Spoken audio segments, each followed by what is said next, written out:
Moms, welcome back to the series Crystal Hearts 12 Days of Christmas, and today we are going to be making these keychains. Alright, before I show y'all how to make the scrunchy keychains, y'all go ahead, hit the like button. Also, if you're not subscribed, go ahead and hit that subscribe button and the little bell notification so that you're notified every time I post a video and every time I go live. Alright y'all, so I'm not sure what day of Christmas it is today, but we will be making these little key fob, scrunchy key fobs.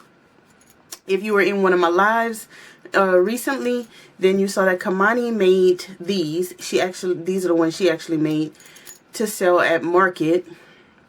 So, I think it was Jim Deidre who asked how to make it. And I was like, oh, perfect. I'll make a video about it and put it on the 12 Days of Christmas, because this is a perfect Christmas gift stocking stuffer project. It's super simple, super quick. The hardware up here I got off of Amazon. I'll have a link down below in case you want to pick some up. I'll try to find the cheapest version because that's how I shop. And it comes with a little tool to smash it down. And that's about it. You can use any fabric you want. This is a great stash buster, scrap buster. So yeah, and you can play around with the dimensions, but we'll talk about all of that. I'll take y'all in downward view so I can show y'all how to do this. Alright y'all, so what you will need for this project is your fabric of choice, elastic. And it doesn't really matter the size of your elastic. This is, I think it's a 1/4 inch.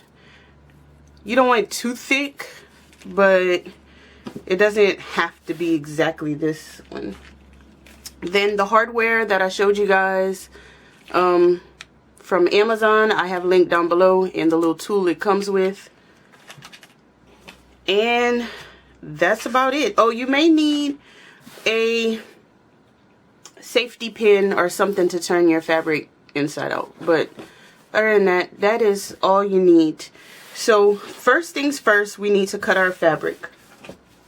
Now my key fob is 1 inch wide, so in order for my scrunchie to be 1 inch so that the hardware can cover it, it has to be 2.5 inches wide.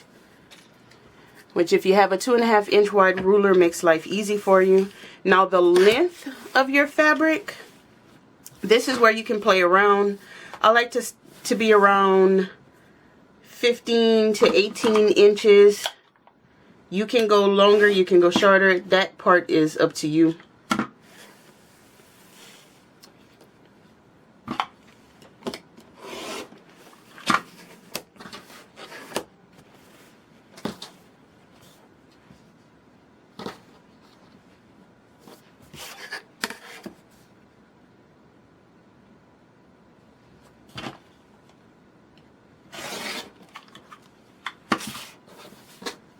Okay, so your piece of fabric will look like this.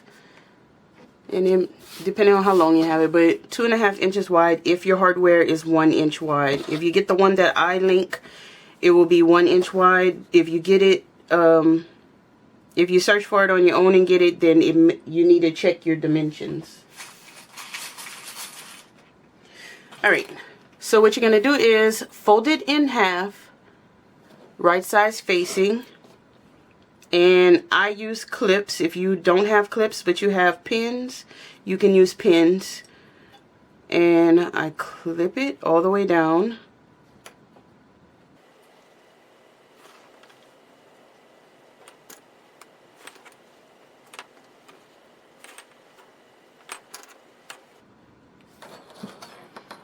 Okay, and then you're going to take it to your machine and you are going to stitch down the side with the raw edges a 1/4 inch seam allowance. So you're going to stitch down a 1/4 inch seam allowance all the way down.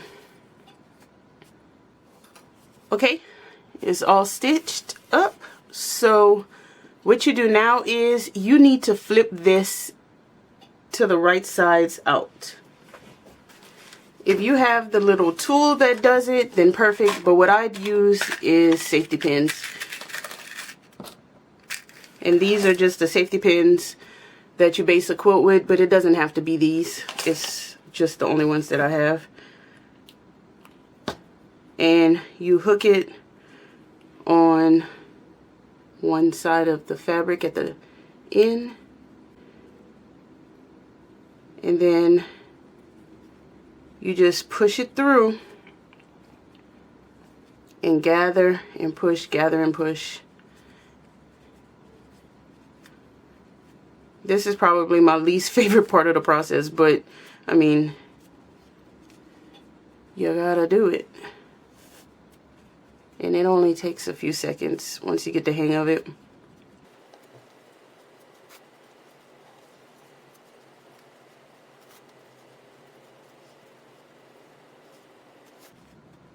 And then once you get that pin on the other end, you could just pull it through.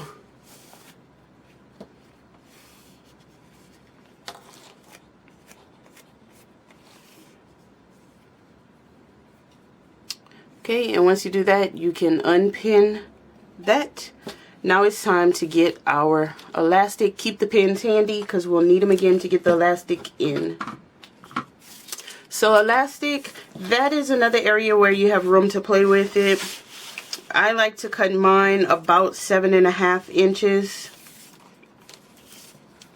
I think that you can go between 7 and 8 inches depending on how tight or loose you like your scrunchie. You're going to take your safety pin, you're going to hook it to one end. You're going to insert that into your tube.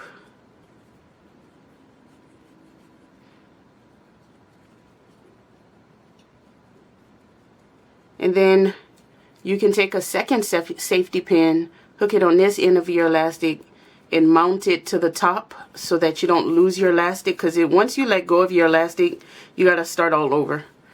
But we're going to do the same thing. The safety pin is in here. We're going to scrunch it to get it to the other side. And I'm just holding on to this elastic, but you can pin it to the top if you need to pin it so you don't lose it. It's just like whenever you're doing a drawstring or something like that and you have to put it through the hole.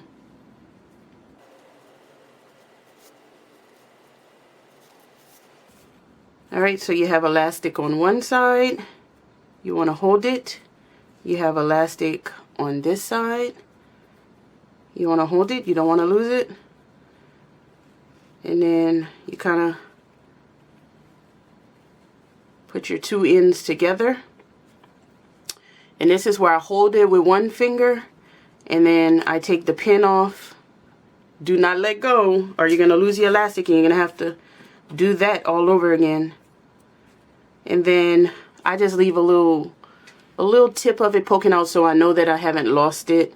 And then I take a clip. You could use a clip, a pin, paper clip, whatever, to hold it. Go to the sewing machine and then I stitch across and back and across 2 or 3 times just to make sure that it's secure. And I'll be right back.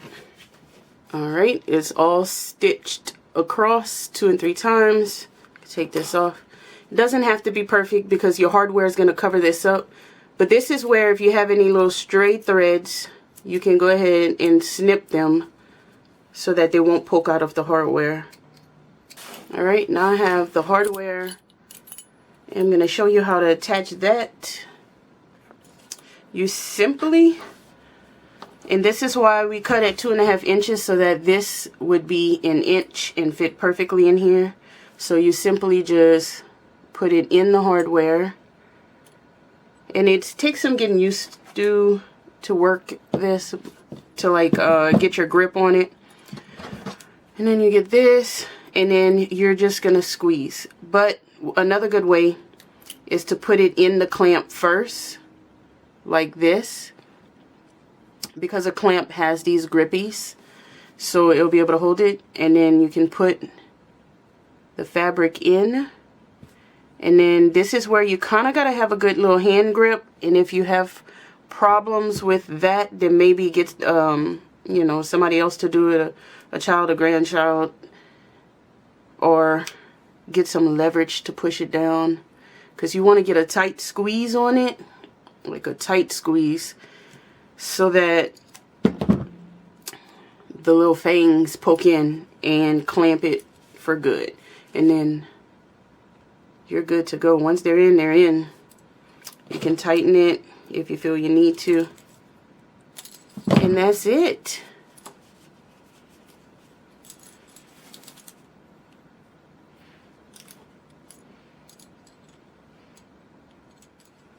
Alright, y'all, that was an easy, simple project. Something that's, like I said, great for a stocking stuffer, great as a gift to a small gift to someone. Also great if you sell at markets, something easy to make. Like my daughter can do it easily and she sells them at market. It's great for the teachers. If you need teacher gifts, perfect. They can hang their keys here and just have it around their wrist. Somebody was saying it was good for them because when they take their walks, or if you're a runner and you don't have anywhere to put your keys, you can even have this around your ankle so that, you know, it won't be on your wrist. You can actually tie it in your hair with your key if you're like a runner or something and you just need to have it somewhere where it's not on your body. You can actually use it in your hair with your key attached. Anybody who has any reason to hold keys, and that's if you drive or have a place to live. So I think it's a cool, easy project. Let me know if you've ever made anything like this. If you're gonna try making this, give me your comments down below. Thank you guys for watching and have another happy holidays. I'll see you guys next time. Bye. Oh yeah, like the video. Just press the like button and subscribe if you're not subscribed.